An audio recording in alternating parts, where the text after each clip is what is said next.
nuevamente a un nuevo episodio de Naya en Propósito. Hoy tengo una persona muy especial, Castor Oviedo, para mí Cato, la cara fresca de las finanzas. ¿Y cómo estás, Cato? ¿Cómo te va? Bien, bien, bien. Hoy súper feliz, súper, de verdad que súper genial de haber estado aquí, de estar aquí. De estar aquí. Bueno, muchísimas gracias por estar, muchísimas gracias por aceptar mi invitación. Y bueno, hoy nos va a hablar de un tema súper interesante que para muchos, para mí, o sea, en lo personal, cuando lo conocí, cuando me dice de finanzas y yo, o sea, verlo tan joven y que él esté en este mundo de las finanzas y cómo enseñarnos a mantener un balance o hacer a cómo relacionarnos nosotros con el dinero, ¿no? Que muchas personas cuando nos hablamos de dinero o de finanzas, así como que ya va, ¿qué es esto? Y bueno, hoy vamos a tener la oportunidad de hablar contigo sobre claro eso. Claro que sí, lo que sea. A ver, Cato, yo cuando tengo un invitado, a mí siempre me gusta como que indagar de su historia, a indagar o sea, porque a partir de las historias personales es donde la gente es cuando la gente empieza a entender y a decir, bueno, si esta persona lo hizo, si esta persona pudo, cómo lo hizo y de qué manera lo hizo, pues yo también voy a poder, ¿no? Porque uno va superando, no son obstáculos, pero sí son como que esas pequeñas piedritas que a uno se les va ahí como que colocando en el camino y que uno dice, ya va, o sea, déjame ver cómo supero esto para poder. Y muchas personas se sienten ahí estancadas y cuando ven la primera dicen, no, ya yo no pude, ya yo no puedo y ya, hasta aquí llegué. Y entonces es ahí donde como que no somos capaces de pasar esa barrera y de seguir la siguiente y de seguir la siguiente. Porque pienso en que en la mayoría de los casos, en cualquier parte de la vida, siempre hay momentos como que incómodos. Totalmente.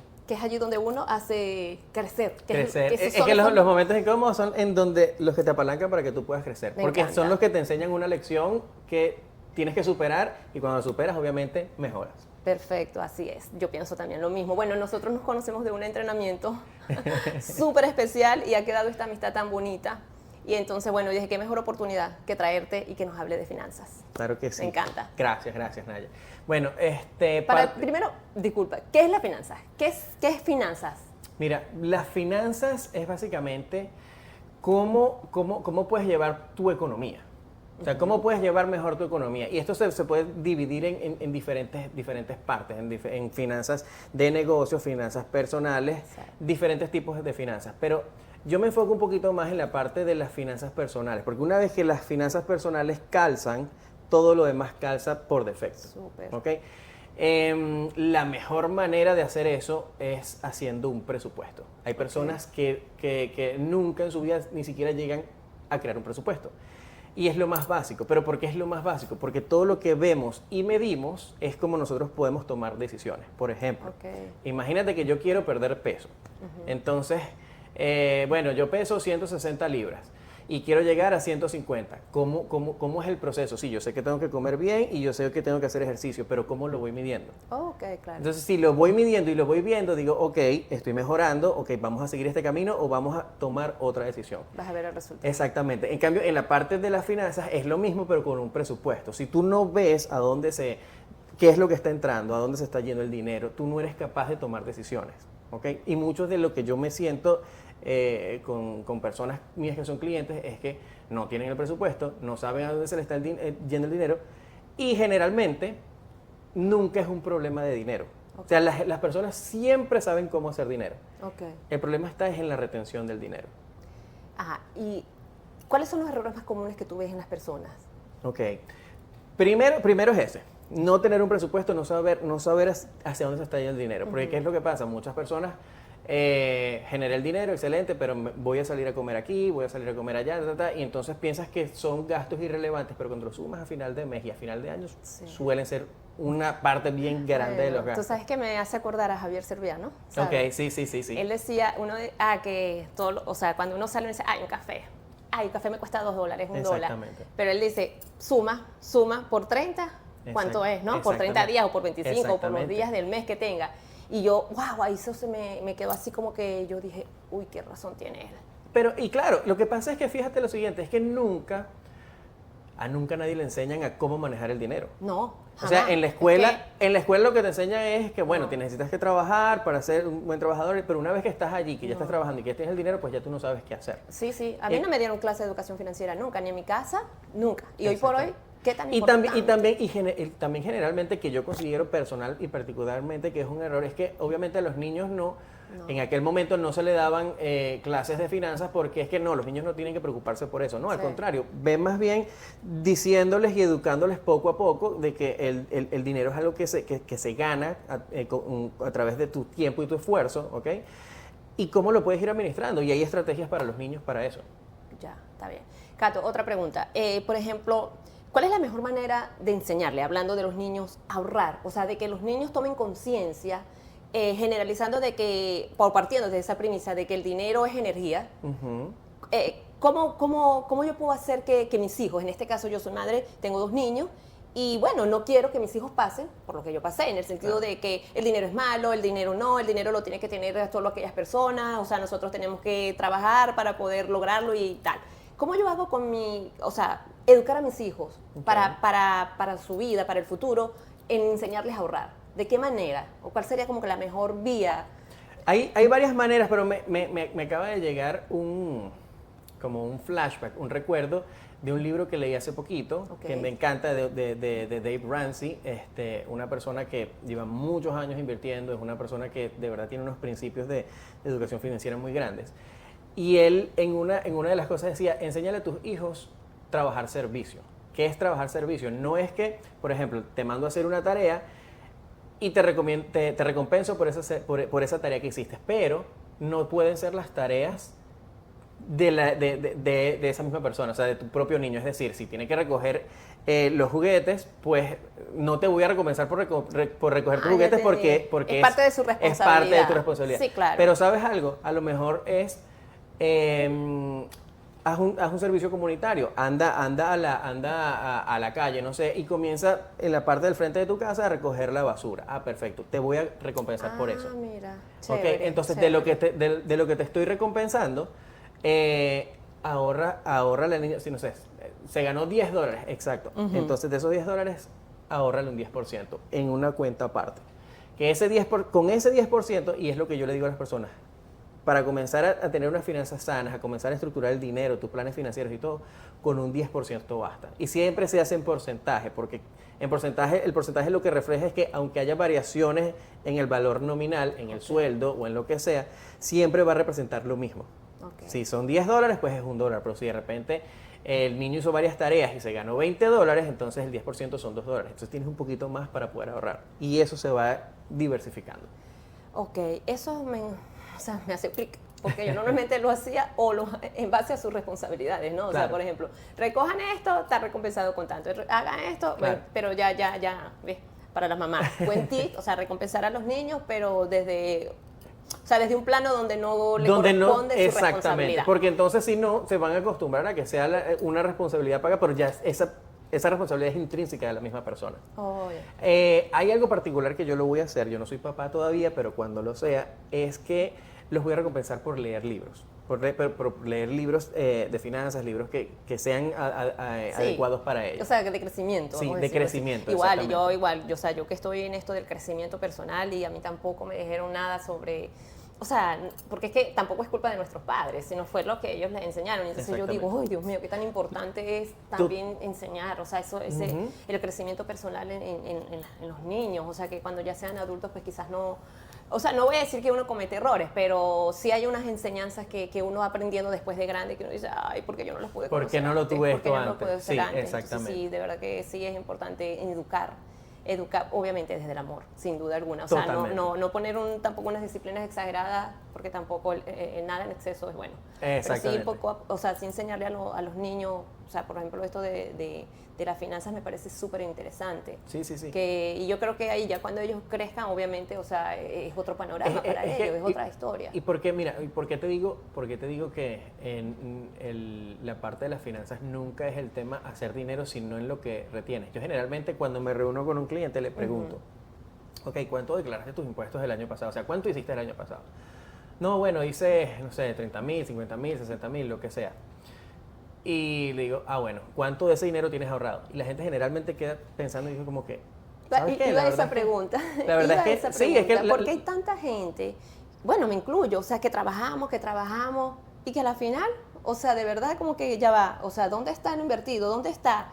¿Me entiendes? O sea, y yo he visto o veo, o sea, en mis amigos, en mis compañeros, en las personas que están a mi alrededor, y yo digo, o sea, ¿por qué se trabaja? Ajá, y a la hora del, como decimos en Venezuela, a la hora del té, no está... No hay nada puesto sobre la mesa. Te voy a explicar eso.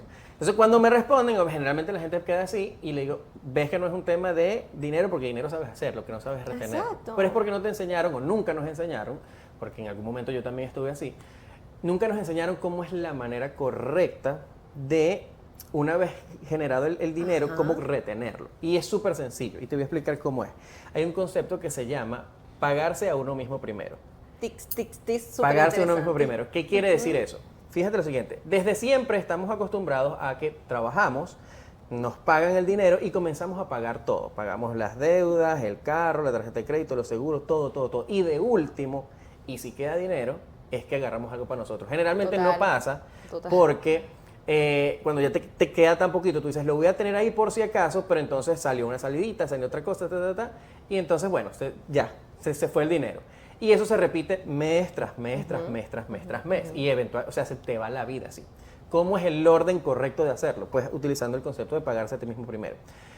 Generaste, no sé, $1,000 en el mes. Excelente. De esos $1,000, lo primero, antes de hacer cualquier cosa, es agarrar ese 10%. Y ese 10% lo agarras para ti, lo pones en otra cuenta, lo que sea. Pero es ese 10%. Ahora, ¿qué sucede? Te acostumbras a vivir con ese 90%. Entonces, con ese 90% comienzas a pagar todo. Y van a surgir cambios psicológicos en ti. ¿En qué sentido? Que a lo mejor puede ser que de verdad te hace falta ese 10%, pero vas a ajustar. ¿Cuáles son esos ajustes?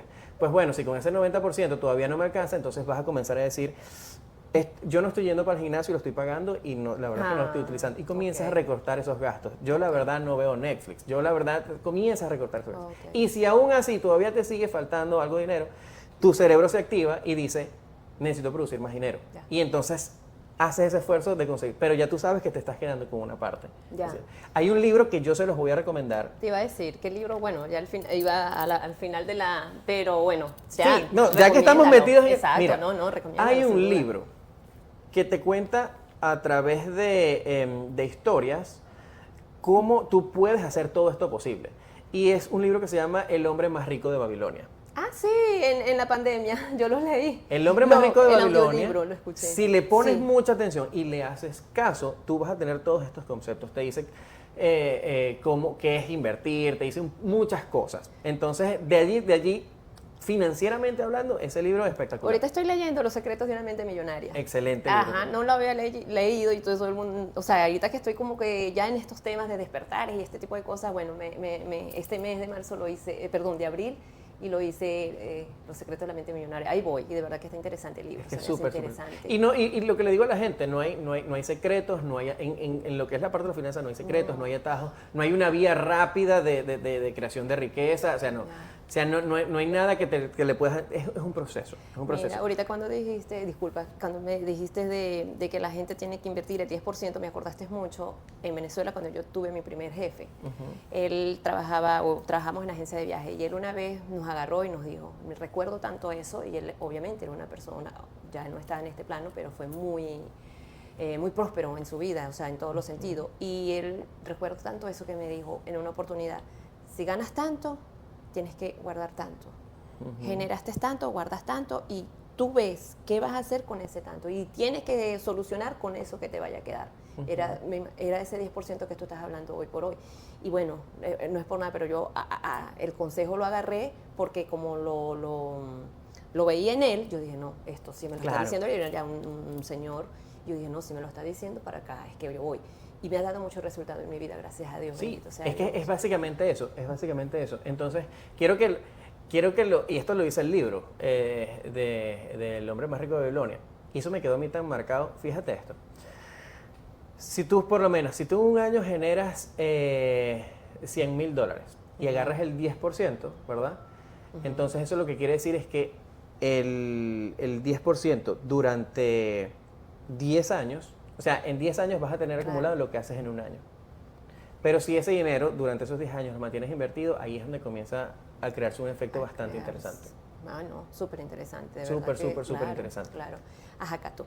¿Cómo entraste tú en este mundo, en la finanza? ¿Qué fue lo que te llamó la atención? O sea, ¿cómo eras tú antes, económicamente, o sea, financieramente, y cómo ha sido después que ya has tenido toda esta cátedra de cómo manejar la parte financiera? Mira, te voy a contar esta historia la voy a contar y no la he contado en otra parte, no, o sea, no la he contado en una historia de video, que eso viene por ahí para mi canal también de YouTube. Ok. Entonces, fíjate lo siguiente. De pequeño, ¿ok? Nosotros no teníamos tantos recursos, ¿ok? Normal, una familia normal. Yo soy de padres divorciados, ¿ok? Entonces, el tema financiero era bastante... Controversial. Sí, controversial. Eso. ¿Qué sucede? Yo de pequeño siempre fui muy consciente. Siempre, entonces yo entendí que en la familia, estando de pequeño, faltaba algo. O sea, que faltaba algo en qué sentido. O sea, era esa parte de dinero, no lo había concientizado, pero yo sí veía que quiero un juguete, pero nunca lo tenía. Quizás no podía ese juguete. No se podía ese juguete, o no se podía comprar algo que yo quisiera comprar. Mi mamá, buena administradora, ella tenía, eso me quedó bien marcado, un cuaderno. El cuaderno se llama el cuaderno administrativo. Wow. Y yo veía a mi mamá siempre, bueno, está esto aquí, y esto. A mí siempre me quedó eso. Entonces, bueno, tuve cierto trauma, que de ahí creo que viene mi intencionalidad con el dinero. Porque, ¿qué es lo que sucede? Yo comencé a practicar fútbol. ¿Okay? Mi hermano, que fue el que tomó como que el rol paterno, ¿verdad? En ese momento, pues me llevó, él hacía deporte, entonces me llevó a que yo practicara fútbol. Y excelente. Yo nunca supe, honestamente aquí, te digo, yo nunca supe con qué medio se pagaba todo eso, la verdad. Catico, disculpa, es de Venezuela, para los sí. que no saben. Sí, venezolano. Sí. Entonces, ¿qué sucede? Bueno, comencé a practicar fútbol, yo era muy bueno jugando fútbol, era muy rápido. Y entonces yo sí veo que en un partido que está jugando, un partido importante, están jugando y no me mete el profesor a jugar fútbol. Ajá, ¿y tú y qué? Y entonces yo, como todo niño, pues yo Claro. quiero jugar, entonces me puse fastidioso y fui a decirle al profesor, mira, métame. Me imagino que lo fastidié tanto que no me metió. Mira lo que pasó. El profesor me dijo estas palabras y eso a mí me marcó. Me dijo, mira, ¿tú sabes esa persona que está allá? Y yo, ese niño que está allá, yo sí, ajá, ¿qué pasó? Bueno, ese niño que está jugando allá, él sí me paga. Tú a mí no me pagas nada. Eso a mí me destruyó. Y entonces, de ese momento, yo dije, o sea, fue tan fuerte ese impacto. Y eso lo concienticé hace poco. ¿Y de qué edad? Eso yo podría tener, ¿cuánto? Como 8 años, 7 años. Y entonces, yo dije, en mi vida nunca nadie más me va a decir esto. Uy, mira. Un Ajá. aprendizaje para mí también, claro. Entonces, de ahí viene quizás esa intencionalidad. Pero que, ojo, hoy lo veo con mucho aprendizaje, porque Claro. fue el empujón Como que a el mí me hizo. detonante El detonante. ahí, en ese momento tan exactamente, pequeño. Exactamente. Pero Entonces, y también que yo nunca he sido una persona que esté apegada a cosas materiales. También, me imagino de eso mismo que pues nunca tuve tanta cosa, pues bueno, no me apego a lo material. Entonces me hace ver las cosas como un poquito más objetivas. Exacto. ¿Ok? Entonces, bueno, ahí ya brincamos un montón de tiempo. Yo estudié ingeniería de sistemas, siempre me gustó la parte de las finanzas, siempre quise estudiar algo así como economía, pero nunca lo hice. Hasta que me vengo aquí a los Estados Unidos. En 2017 le doy gracias a Dios que di con un video de YouTube que me reavivó esa parte de, ok, es que esto es lo que a mí me gusta.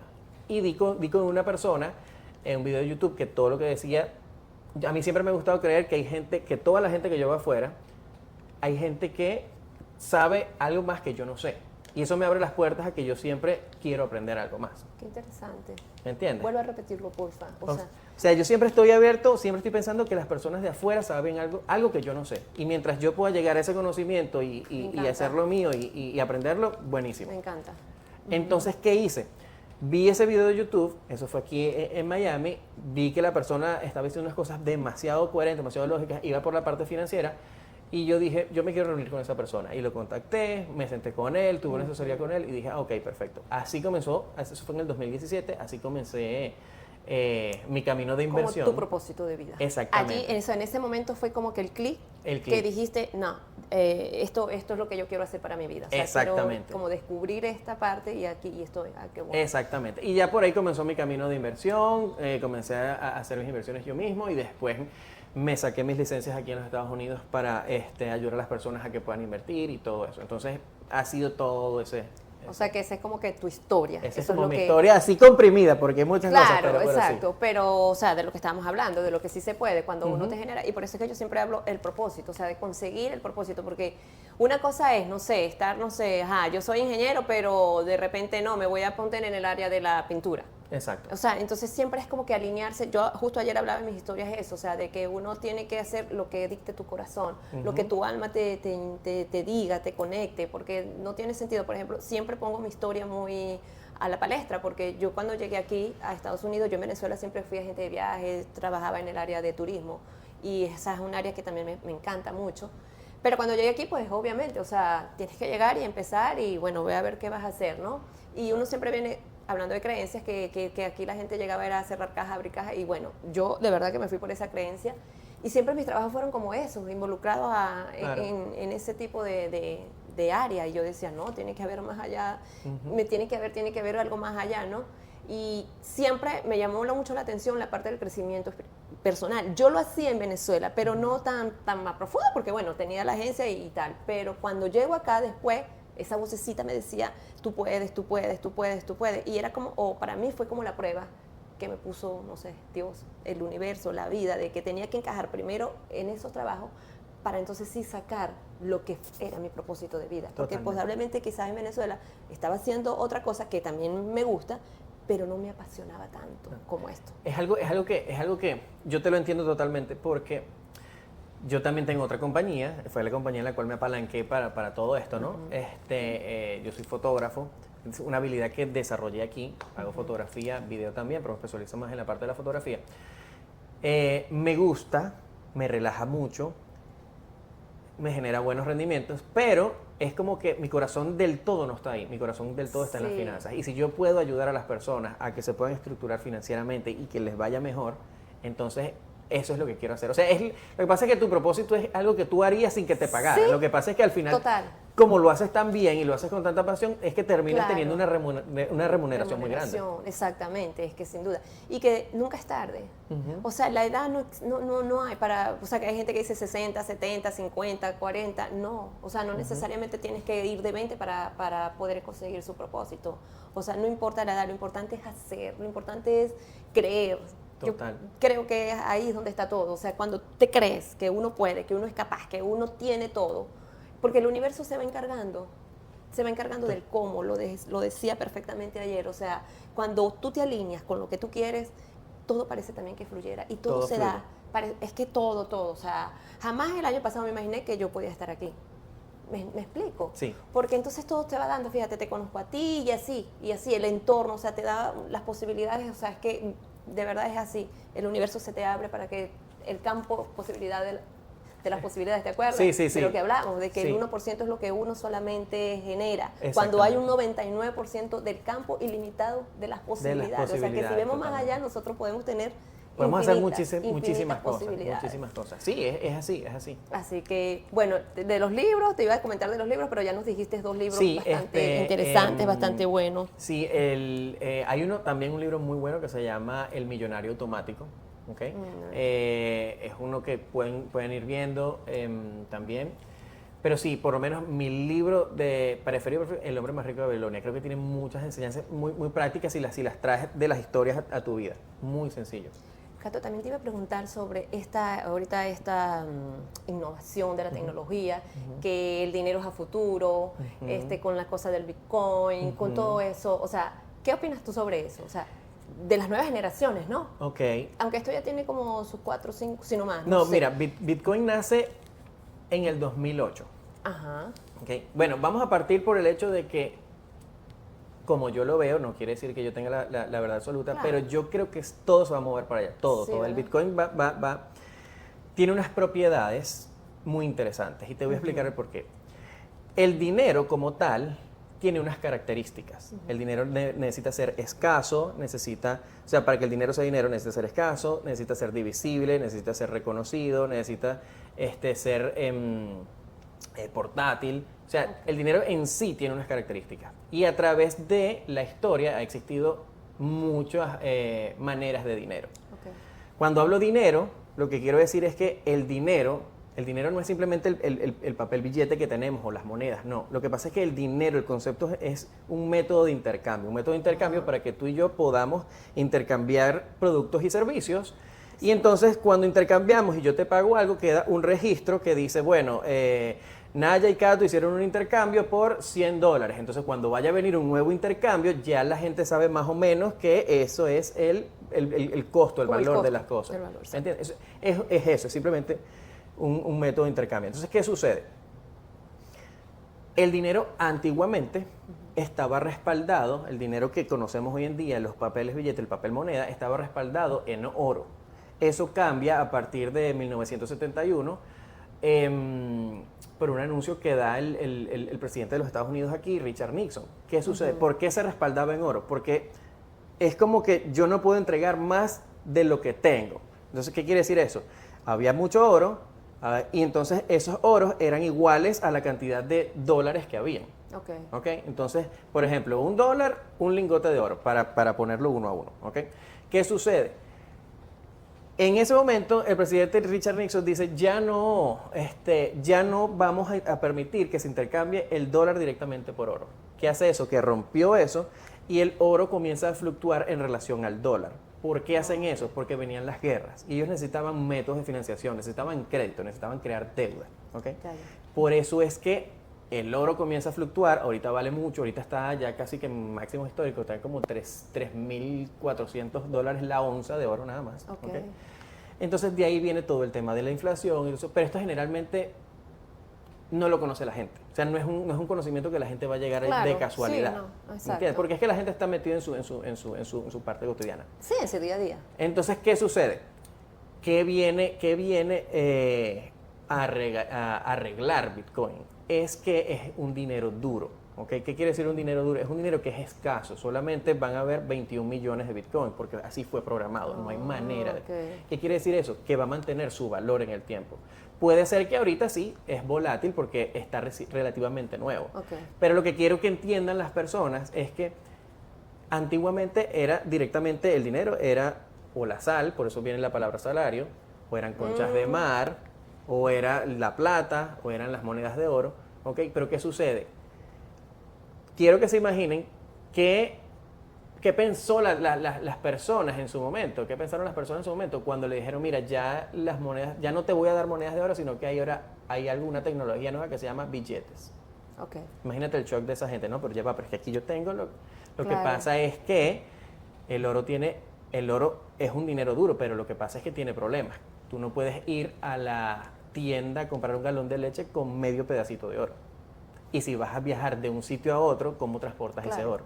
¿Me entiendes? Sí. Entonces se presentan una serie de problemas que Bitcoin viene a resolver, que es un dinero transfronterizo, es un dinero semianónimo. ¿Qué quiere decir semianónimo? Que tú puedes ver cómo se mueve y es público. O sea, tú puedes rastrear todas las transacciones. Lo que no puedes saber es a quién le pertenecía. Por eso se llama semianónimo. O sea, yo puedo registrarlo todo, lo que no sé es de quién dónde es. viene, de dónde Exactamente, ¿ok? La gente dice, bueno, pero eso va a hacer que los criminales laven dinero y todo esto. No, históricamente la moneda como tal, donde se lava más dinero, es el dólar, porque es lo que se utiliza, ¿ok? Pero sí viene a proteger ese valor de tu esfuerzo, porque a través de otras cosas que suceden, como la impresión de dinero a través de los bancos centrales y todo eso, eso erosiona la capacidad de ahorro de las personas en el tiempo. ¿Cuánto tiempo tienes tú aquí en los Estados Unidos, Naya?